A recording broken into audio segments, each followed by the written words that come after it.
Hey guys, it's Dominique and thank you for coming back to my channel. I truly appreciate it. But this one in particular is what you should watch while you are quarantined. So today I got my bestie. I got one of my favorites. Okay, Stella Rosa Black. This is my favorite. I got me a little bit of wine because why not? Like, you can't drink during times like this. When would you drink, you know? And the way things were going last week, I knew I probably should get some alcohol, so I got this, some tequila, some other stuff, just in case. So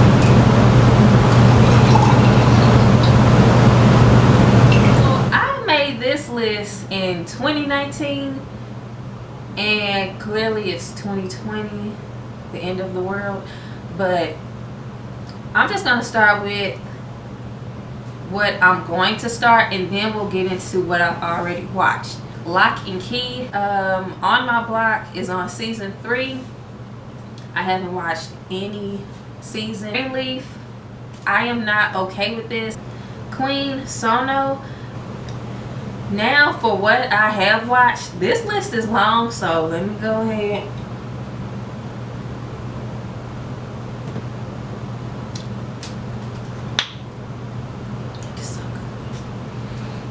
From 2019 to now, this is everything that I've watched. I look like I don't go out the house. Clearly.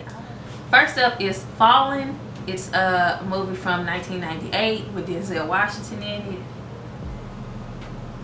So, Fallen is basically about a detective, Denzel Washington, and he comes in contact or is on this case where people are just like dying, suspicious deaths, and basically there is a spirit that attaches itself from person to person. Like, it literally can jump person to person, and it's literally reminding me of what's going on right now. Like, this disease or this virus is literally hopping from person to person. Like, it just don't make sense, but it's really a disease or a virus. It's not a spirit.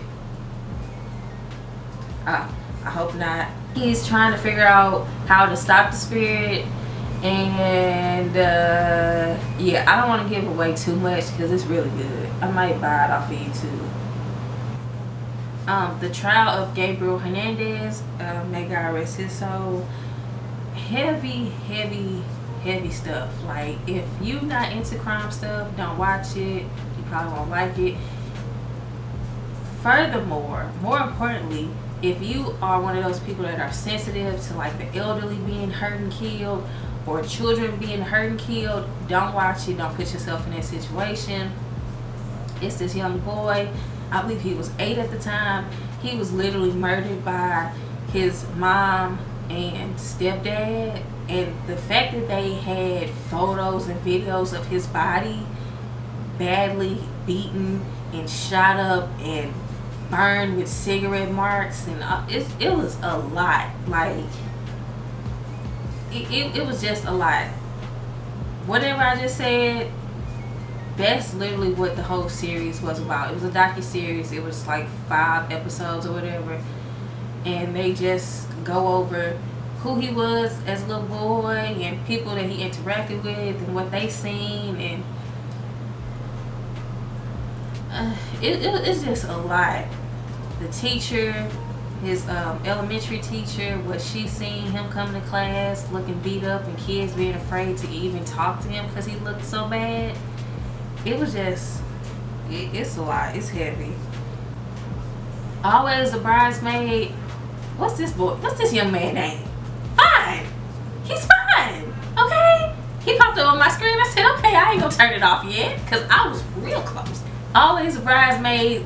As you can tell by the title, she is always a bridesmaid. Like, however many weddings she had been in, okay? She meets this guy. They went to college together. Nothing happened with them or between them during college, but he's interested and it's obvious. She's interested and it's obvious, and they connect, but she has some issues to deal with. And it's basically like getting out of your comfort zone and letting love happen, basically. Next we have The Trap with T.I. and Tiana Taylor and a host of other entertainers. I will be honest, I like those people. I like what they do. But as far as this movie, I did not get through the first 40 minutes without turning it off. I watched After. After was another coming of age, but they're in college. This girl has a boyfriend back home. The boyfriend in high school, she's a freshman. She meets this guy. He's super mysterious. He's the bad guy, blah, blah, blah. She falls for him. He falls for her. But things aren't really what they seem. And I'm just going to leave it at that. That was good. I will watch that again. She's Gotta Have It, season 3. Season 3 was all over the place. It was a lot going on. It was kind of like they were trying to put everything into this one season, almost like they knew it wasn't going to be any more seasons, or maybe it was just literally all over the place. Like, it was a lot going on. I have watched She's Gotta Have It over from the first season. I still enjoy it. I wish it would have came back and got renewed, but it didn't. Basically, it's about this young woman living in New York, specifically Brooklyn. She has these suitors, basically these male companions, several of them, and she's basically just living life as, you know, a broke artist, starving artist. The Haunting of Hill House, I was super confused on what was going on after like the first or second episode. It kind of started getting a little better. Okay, I was kind of like, what is going on? Like, it's one of those shows that jump back in time, then they come back, jump back in time. It's a horror suspense type of series.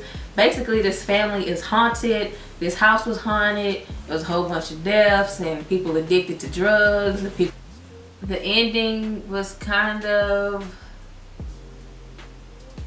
like, okay, that's it. I think it's based off a book, but basically, Geralds Game is about a husband and wife that go away for a weekend getaway, and things go left very quickly. The husband is like into like the kinky sex stuff, like the SM, BDSM stuff like that, like tie me up, whip me type stuff, and the wife really isn't that adventurous.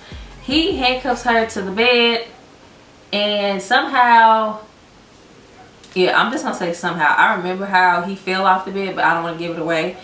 He falls off the bed, hits his head unconscious on the floor, and she's still handcuffed to this bed. All this weird stuff start happening. People coming in the house, animals coming in the house. She gotta pee, like she's still handcuffed. It was good. It was really good. And basically the whole synopsis is she has to get out this bed. She's literally handcuffed like this to the bed, and hubby over here is knocked out. So it was good. I really like it. Mike Epps, Only One Mike. I love Mike Epps. His stand-ups are somewhat hit or miss. This one was decent. I do think it was decent. Yeah, that's all I can say. It's a stand-up comedy show, so either you think he's funny or you don't. So that's just that. Chilling Adventures of Sabrina the Teenage Witch. When I seen that this was coming out, like Teenage Witch, Sabrina, like this new age Sabrina the Teenage Witch, I was kind of iffy because remakes really kind of just are hit or miss. And I'm tired of production companies remaking old stuff instead of coming up with new stuff. Like, it's plenty of talented screenwriters and producers and all of this. Why aren't you going to the universities and trying to figure this out and have them intern or something instead of remaking everything? But I digress. I like Sabrina the Teenage Witch. I am still on the newer season. I think I'm on like episode 3 or 4. I like it. Like I said, I like the horror. I like the suspense. I like the, you know, witchy type stuff, haunted house stuff. So if you like that stuff, what is going on with this dog? Poseidon. I tried to watch this after they ship flipped. and they was in the party and they was dancing and whatnot, and you know, shit went left. I cut it off because it wasn't keeping my attention. So like, yeah, they out there in the ocean. I don't know. Girls incarcerated. Bunch of badass teenagers. Like, it is what it is. Just a bunch of bad ass girls, okay, that end up in juvie and they tell their life story, and some of them are doing better in life, some of them are not, and how they dealing with being in, you know, confinement and all of that stuff. So if you like jail type shows like 60 Days In, that's my shit. I love 60 Days In. You would like this, but again, it's girls, so it's young ladies. It's not adults. They are teenagers. Jailbirds. Jailbirds was funny as hell. Like, oh my gosh, Jailbirds was good because these were adults, and the stories that they told, telling how they got to prison, those were interesting and sad because some of them were killers. Old girl whose sister came in and basically at the end took her sister man, who both of them on like death row or serving life terms for murder or something. And that's the episode. Like, if you on Twitter, they talking about I can't even get a text because they literally sending letters through the toilets. That's that show, okay? So there ain't no, oh, I didn't see your text, okay? There's none of that. When people are literally stringing letters and flushing it down the toilet so the next floor can get it. So it's good. It's very comical. I cannot lie. It is super comical.